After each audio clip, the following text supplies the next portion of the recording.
You've been setting goals your whole life, and you've been breaking them your whole life. It's not because you're undisciplined, but it's because you've been asking goals to do something they were never designed to do.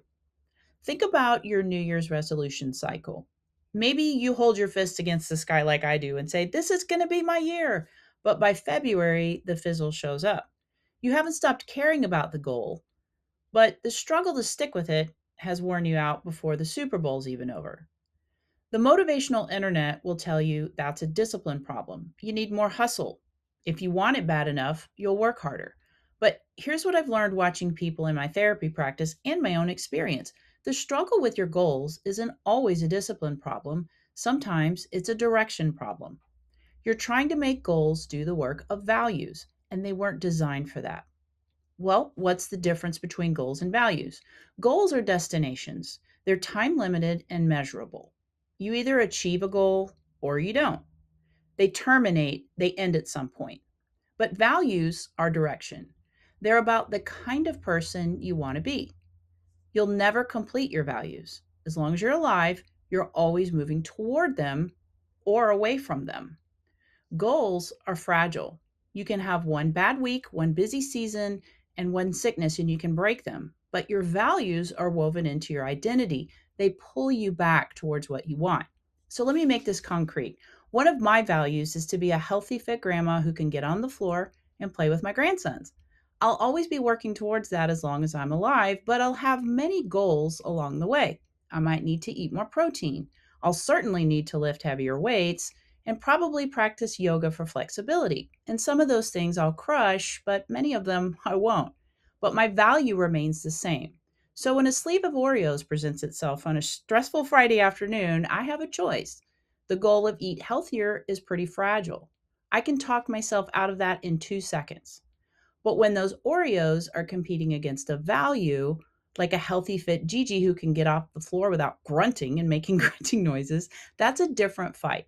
The value doesn't break. It's there for me every single time I have to choose it. Here's where this gets pretty practical. Picture yourself standing at a fork in the road. Behind you is everything that's brought you to this moment. In front of you, the road splits in two directions. This is called the choice point. One direction is an arrow pointing towards what matters to you. This is towards your values, towards the person you want to become. At the end of that path is you moving through the world with integrity, purpose, intention. The other direction has an arrow pointing away from what matters to you. On this path, you avoid what makes you uncomfortable. You move away from discomfort, fear, anything that feels hard. At the end of that path is you moving through the world with broken commitments, poor habits, and abandoned dreams. Here's the thing, you're standing at this choice point constantly, multiple times a day.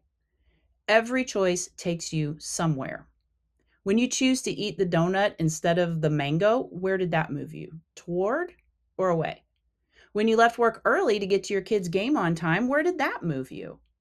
When you stayed in bed instead of going to the gym, where might that decision lead? When you worked on a side project after a long day at work, where could that go? The question isn't whether your choices are good or bad. That's how we like to frame it. The question is, where are they taking you? Toward what you want or away from it? Now, here's where most people get stuck. They skip the value step entirely and jump straight to goal setting. But if you don't know what you want your life to look like, you can't set goals that actually matter. I ask my therapy clients all the time, what do you want for your life? And a shocking number of them tell me no one has ever asked them that before.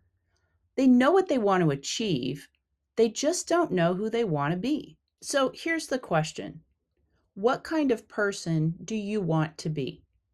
Not what you think you should be or what other people want you to be. What do you want to stand for? Do you want to be someone who shows up for people, someone who takes risks in their life, someone who speaks the truth even when it costs them, someone who builds something that matters? You have to get specific. You can't move towards something if you don't know what that something is. Once you know your values, your goals now have a job to do. Every goal on your list should move you toward one of your values. If you've got goals that don't connect to any value, well, you may have found your problem. When your goals connect to your values, discipline stops feeling like punishment because you're not grinding through some random checklist, you're building towards something specific. Decision making gets faster because you now have a framework. Is this choice moving me toward my values or away from them? Failed goals don't destroy you because you just pivot to different tactics toward the same value. Your efforts start to feel less random and more intentional. So, why do those Oreo cookies keep winning? Well, because you've been asking them to compete against a goal: eat healthier, lose weight, be disciplined. Goals are fragile. They break on a very bad day pretty easily. But when the Oreos are competing against a value, that's a completely different fight. So here's what I want you to walk away with: goals without values collapse under pressure. Values without goals are just good intentions that never become action. Values and goals work together. What do you want for your life? Not what do you want to achieve? What kind of person do you want to be standing at the end of your life? Start there. Then build goals that take you in that direction.